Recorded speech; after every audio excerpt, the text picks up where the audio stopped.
My understanding of STEM has changed due to the teachings of the engineer design process. It helped me to highlight the intricacies of engineering. It gave me a template that was understandable and applicable in many lessons. The 5 E's gave me a blueprint on what to consider when designing a lesson. In addition, I learned that STEM is not a curriculum, but rather an approach that can be integrated into problem solving and project-based learning. STEM can take place outside of the classroom, and it truly enhances collaborative learning experiences. I had amazing progress with my learning goals. I wanted to integrate robotics and coding into my program's 2-week orientation period, and now I'm able to do so. I also wanted to find appropriate PBL opportunities for some of the community service work sites that we volunteer at. With the UDL Accessible Ability Project, now I'm able to do that. I'm elated to finally reach my goal of completing the 4 classes needed to obtain STEM certification.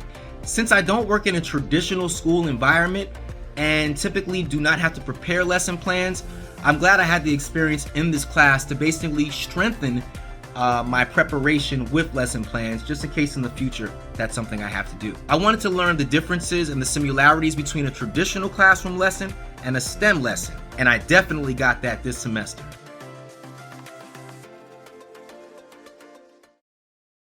Different instructional practices that I will use due to this course comes from a little bit of a mix of some of my early learnings in other STEM classes, where I was able to implement technologies like quizzes or Flip or Edpuzzle, Glockster, iCivics. These are all applications that I was able to use to engage my students, particularly over the time where we were doing remote learning. In addition, I was able to create a study and prep website that I still utilize to this very day.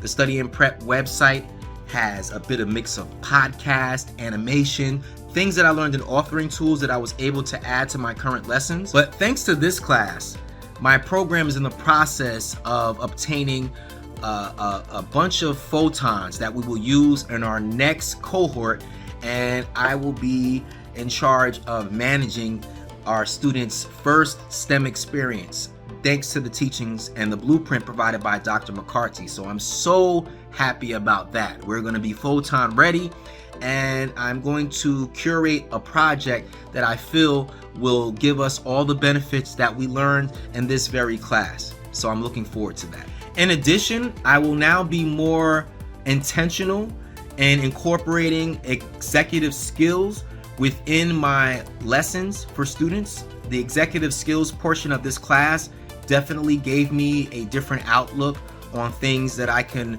implement within my curriculum to help my students, particularly because once they are done with our program, they go into post-secondary placement. It's a bit of a shocking experience for our students. So by implementing executive skill functions, I feel like they will be much more better prepared. Also, this class strengthened some of the techniques that I use when utilizing social emotional learning. Now, that's something that our program has always been big on, but thanks to this class, I've learned a bit more in depth and detail on really how to apply social emotional learning within every aspect, from the classroom academic side and even to the community service side, because our program does serve those two purposes. I am elated to have gone through this class. Thank you, Dr. McCarty. Thank you to all my classmates. I've learned so much from you all, and I look forward to seeing most of you at graduation next year. Take care.